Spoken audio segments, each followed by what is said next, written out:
and welcome back to What I Wish I'd Known When I First Started Self-Publishing, or its variations thereof.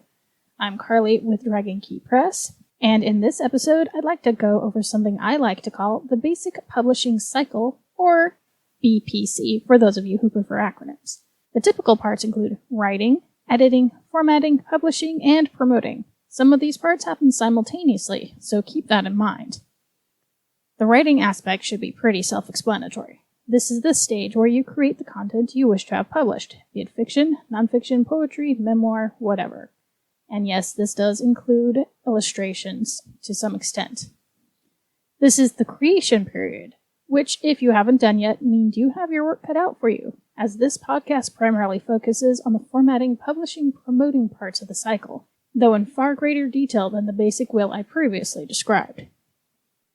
Editing should also go without saying, as this is the process where you polish your work, a process that sometimes takes longer than actually writing your initial content. And there are a ton of different types of editing that can be applied to your manuscript. These include content, line, and copy, and so forth and so on, each with its own rules, objectives, etc. You will likely do a bit of editing when it comes to formatting, so don't entirely dismiss it as being a set module, because almost all aspects of this cycle will, at some point or other, spill into each other. And yes, I will be going a bit more over the whole editing and the different types of editing that you have, and some tools and tricks and whatnot that I've learned along the way. Formatting is probably going to be the hardest, especially for those who've never done it before. This is where you put your book together in a book format, aka the proof, the page size, the binding type, etc. This is also where your front matter, body, and back matter come into play. If you don't remember what all of that is, feel free to go back and review on previous episodes. And don't forget that all-important cover. Any illustrations you have created will also come into play at this point, and if you haven't created them yet, now would definitely be the time to get them done.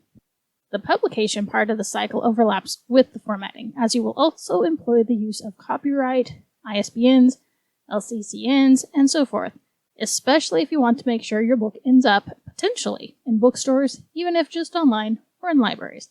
It is also during this phase that you actually get your proof, decide on distribution channels, what kind of printer you want to use, and what categories your work fits into, also known as BISAC, or depending on who you use to publish your book, aka your printer, not the publisher and print of name, will determine on what the categories look like. Again, if you need a refresher, feel free to go back and listen to any of the previous videos. The promotion sector should overlap the previous two, as it's always good to get some kind of momentum going when putting out a new product. In this case, that would be your manuscript. This part includes announcements of upcoming releases, blurbs, log lines or tags, any pre-advertising, blog tours, physical book tours, media, and related. Promotion is all about building hype in the hopes of selling your work, but we'll get into all that later.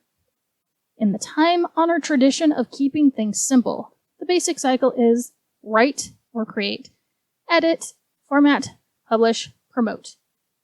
And then you repeat.